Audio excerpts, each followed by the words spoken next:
Eu quero falar com você que está me ouvindo agora, para dizer da minha indignação com a matéria falsa e covarde, publicada hoje na primeira página da revista Veja, sem a devida apuração. O que está ali é falso. E, inclusive, o advogado do delator, que teria feito acusações a mim e a minha família, desmente essas acusações. Por isso, eu estou solicitando ao ministro Fachin que abra, que dê transparência a todos os inquéritos, a todas as delações que lá estão, para que a sociedade brasileira saiba exatamente o que está acontecendo. Porque esses vazamentos seletivos, criminosos, de parte de delação, para causar constrangimentos a eventuais adversários políticos, tem que parar e tem que ser punidos. Portanto, reagirei sempre com a indignação dos homens de bem, dos homens honestos, e isso será desmascarado cabalmente pelos fatos que virão. Olá, meu nome é Andréia e eu sou irmã do Aécio Neves. A revista Veja publicou hoje uma reportagem dizendo que um delator da Odebrecht teria dito que depositou milhões numa conta minha em Nova York. É mentira. Ontem à noite, o advogado desse delator desmentiu a revista, dizendo que o seu cliente jamais tocou no meu nome ou na existência dessa falsa conta lá fora. Para mim, como disse meu irmão ontem à noite, pouco interessa agora quem mentiu, quem é o mentiroso, se o delator ou se a fonte da revista. O que interessa é a mentira. Eu não sei o que está acontecendo para tanto ódio e tanta irresponsabilidade atacar de forma tão covarde a vida das pessoas. Eu gostaria de poder olhar no seu olho, embora eu não te conheça, para te garantir que isso é mentira e que nós vamos provar. Eu gostaria de poder olhar no olho, de cada pessoa que eu conheço, de cada amigo, de cada pessoa que acompanha o nosso trabalho, para dizer, é mentira, e nós vamos provar. Infelizmente, eu não tenho como fazer isso. Então, eu gostaria de olhar nos olhos de duas pessoas que me conhecem tão bem, e a quem eu não precisaria dizer nada. Eu gostaria de olhar nos olhos da minha mãe e da minha filha e dizer, é mentira. E dizer a ela, fiquem tranquilas, não sofram por nós, porque nós vamos provar que é mentira. E aí, vai ser a vez dos mentirosos explicarem por quê, como eu disse antes, por que de tanto ódio, de tanta mentira e de tanta irresponsabilidade. Para o Facebook. Minha gente, 3 noticiazinhas rápidas. Fim de semana e as edições de hoje dos jornais não trazem aí não trazem novidade alguma. Temos, no caso da revista Veja, uma notícia baseada na delação premiada do senhor Benedito Júnior, dizendo que Aécio Neves recebeu dinheiro em contas nos Estados Unidos, contas em nome de sua irmã, a Andréia Neves, dinheiro aí das bandalheiras da Odebrecht. O Aécio reagiu com seus advogados, aliás, grandes advogados, todos eles ex-autoridades públicas do Judiciário e do Ministério Público. Tem um ex-ministro do Supremo como advogado, um ex-procurador-geral da República como advogado. Banca e defesa de qualidade não lhe faltam, mas ele reagiu exatamente como todos aqueles que são alcançados de uma forma ou de outra pelas delações e investigações da Lava Jato. Negou categoricamente, se disse indignado, blá pra cá, blá pra lá.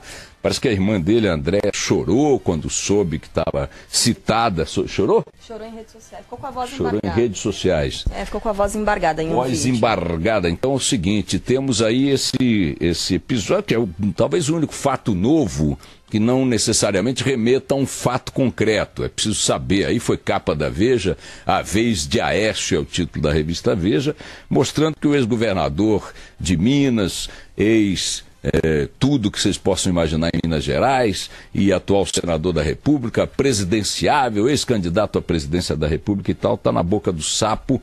Precisa saber se o sapo está coachando com fundamentos ou não. Mas o envolvimento, a citação, mais uma vez, de Aécio Neves, coloca-nos diante da seguinte situação. Ou há um complô de ex-empresários, ex-executivos, doleiros informantes da Lava Jato, executivos de estatais e tal contra Aécio Neves, precisaria se entender por que essas pessoas resolveram fazer um complô contra Aécio Neves, ou de fato Aécio Neves está na galeria dos políticos brasileiros, não são poucos, são muito mais do que podemos imaginar até, que receberam dinheiro mesmo, de empresas estatais, de empreiteiras e tal, em função das muitas maracutaias que nós conhecemos e que a cada dia nos chocam mais. Ou Aécio é vítima de um complô, ou Aécio levou grana mesmo dessas empreiteiras. Como todos os envolvidos, acusados, apontados até hoje, reagiram da mesma forma, você pegar de Renan Calheiros a Delcídio do Amaral, você pegar de Sérgio Cabral a Eduardo Cunha, se você pegar todo o espectro de políticos atingidos pelas delações, você encontrará delações diversas, com dados diversos, com depoentes diversos, com documentos diversos, com evidências diversas, suspeitas diversas, mas com uma mesmíssima reação: sou inocente. Então, de duas uma, ou nós temos um gigantesco teatro montado na Justiça Brasileira, na Polícia Federal, no Ministério Público Federal, junto a tantos e tantos depoentes distintos, baseados em tantos e tantos documentos distintos, ou tudo isso não passa de uma enorme mentira, ou então quem está mentindo são os políticos que se declaram permanentemente inocentes. Resta também uma conclusão: se todos os políticos estão dizendo a verdade, e tudo que contra eles se apresenta é mentira, fruto de conspiração, de leviandade, de vazamentos seletivos, se todas as suas excelências estão falando de fato aquilo que corresponde à mais pura e cristalina verdade, o Brasil é mais honesto do ponto de vista dos índices de corrupção do que a Islândia.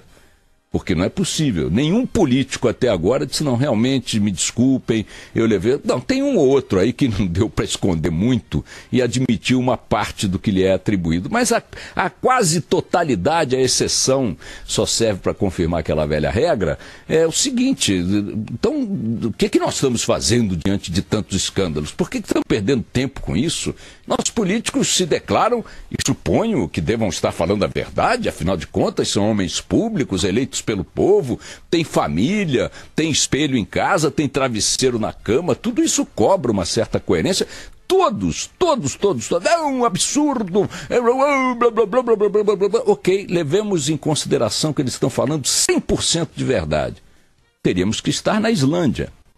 Restaria saber de quem é a culpa por tantos desvios na área pública, por tanta perda de dinheiro na corrupção, por tanta loucura. Todos os indicadores internacionais incluem o Brasil entre os países mais corruptos do mundo. Nós aqui sentimos isso na carne todo dia, na esquina, na repartição, na hora de conseguir um documento, na hora de andar com um processo, na hora de pedir uma informação. Tudo aqui base a transição, o trânsito das coisas no Estado brasileiro passa pela propina, por isso, por aquilo. Claro, estou falando aí de uma regra que é uma excepcionalidade, mas acaba sendo uma regra pela frequência com que se dá. Quem de nós já não passou, não viu, não ouviu coisa do gênero? Volto a insistir, do guarda da esquina à repartição mais respeitada institucionalmente que possa haver. Na Justiça, no Ministério Público, nas Assembleias Legislativas. A corrupção é um fato, a gente esbarra nela, tropeça nela o tempo todo. Entretanto, os personagens que os fatos colocam no noticiário como sendo responsáveis, articuladores ou beneficiários desse processo, declaram unanimemente: não, que isso, que absurdo. Entrevistas coletivas, batem no peito, dobram a aposta. Eu quero acreditar neles. Aliás, eu quero dizer o seguinte: eu acredito piamente neles, e eu acho que a corrupção no Brasil é uma demência da minha parte. Eu acho que tem corrupção no Brasil, porque eu sou um idiota, eu sou um demente. Eu não sei raciocinar direito. Não tem corrupção no Brasil. Pergunta ao Sarney se tem corrupção no Brasil. Pergunta a turma do Lula, pergunta a turma da Dilma, pergunta a eles aí se tem. Não tem corrupção. De vez em quando admitem, como é que eles chamam mesmo? Que eles gostam, maus feitos. Maus feito é filho, bebê, fazer cocô na fralda, isso é maus feito. Podia não fazer, né? Não dava trabalho. Então, enfim, fica aí o registro dessa notícia de fim de semana cujas consequências o tempo dirá quais são.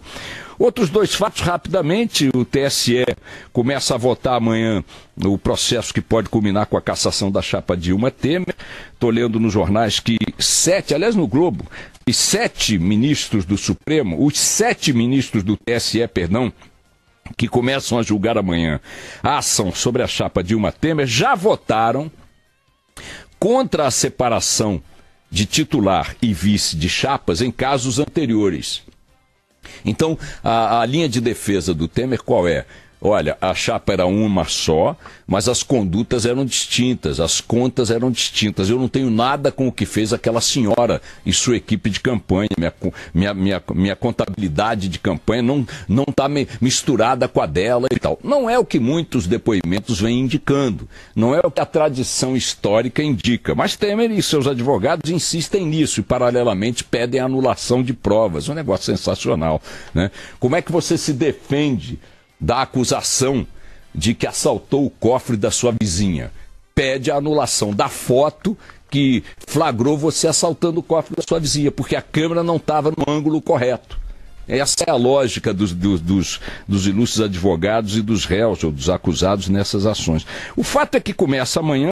7 ministros já tomaram decisões que, em outros casos semelhantes, que são contrárias à tese defendida pela defesa de Temer, e a tendência é que, de fato, o tribunal encaminhe nessa direção. Mas quando? Mas com que prazos, né? Com que celeridade? A probabilidade, todo mundo está apostando nisso, é que pedidos de vistas e coisas do gênero façam com que esse processo se arraste ao longo deste ano, migre para o ano que vem em função dos recursos no Supremo Tribunal Federal. Há muita gente, e eu estou nesse grupo, achando que esse troço não chega a nada muito definitivo antes do segundo semestre do ano que vem. Chegando a algo muito definitivo no segundo semestre do ano que vem, estaremos em plena ebulição eleitoral para a presidência da República. E aí vão tirar o Temer o quê? 2 meses antes do Palácio do Planalto? Qual é a efetividade disso? Tem um simbolismo, claro, muito grande e tal, mas e mais? Se o governo engrenar, se os indicadores econômicos começarem a melhorar, como todo mundo está dizendo que vai, a despeito dos desempregados insistirem em continuar desempregados, já são 13 milhões e meio, mas supondo que os índices econômicos comecem a dar sinais de alegria para o povo e tal, mais uma razão para achar difícil que Temer seja apiado do Palácio do Planalto em plena reta final de um processo sucessório, ainda mais se tiver com índices de popularidade melhores do que estes que o Ibope apontou na última pesquisa. Aliás, eu me lembro que o Temer, quando a Dilma alcançou, se não me falha a memória, 9% só de apoio, portanto 80% ou 91%, sei lá quanto por cento de rejeição, ele disse que nenhum governo se sustenta com um apoio popular tão baixo. O dele está a 1 ponto só do que ele indicou para Dilma Rousseff. Ele disse na época, lá atrás ainda, quando ainda era vice-presidente, nenhum governo se sustentá-lo-ia com apenas 9% low. Ele está com 10% lei. Então vamos ver até onde ele leva essa convicção, esse raciocínio. Finalmente, entra também em vigor a regra do Conselho Monetário Nacional, que muda o padrão de cobrança de juros dos cartões de crédito, acaba com o juro chamado juro rotativo, né? O cara que já está pendurado do cartão de crédito continua pagando juros de cartão de crédito a partir do 30º dia de dívida, ele manda refluir essa cobrança para o padrão de juros dos bancos do crédito pessoal. É um avanço? É um avanço, sem sombra de dúvida é um avanço. Nós temos aí cartões cobrando mais de 450% ao ano, 450% ao ano, por conta desse negócio de crédito rotativo, etc. e tal. E agora, graças a essa medida, os juros do cartão de crédito caem. E caem para o padrão bancário. Qual é o padrão bancário? É 230, por aí. Então, vejam, tudo bem, é um avanço, a gente tem que comemorar esse avanço, como tem que comemorar o avanço por uma questão até de formalidade, de esperar resultados do processo do TSE, mas a tendência de ambos é continuar nos fritando em banho-maria. nos assando, nos cozinhando em banho-maria. Continuamos, mesmo sem o cartão de crédito rotativo de 440 e tantos %, pagando para bancos aos quais devemos dinheiro juros de 250%, 230% ao ano. Isso enquanto o Copom não resolve, né, cair na real e baixar as taxas de juros mais e mais e mais, já que a inflação que justificava sua taxa altíssima está declinando. Então está aí uma medida que a gente comemora, mas fica com aquela sensação de algo incomodando em locais sensíveis do nosso corpo, né? Será que é para o caso de comemorar? Você está sendo ali tran, e aí o tran diminui um pouquinho, mas você continua sendo tran. Mas tudo bem, um tranzinho a menos para uma segunda-feira não faz mal a ninguém. Vamos nessa!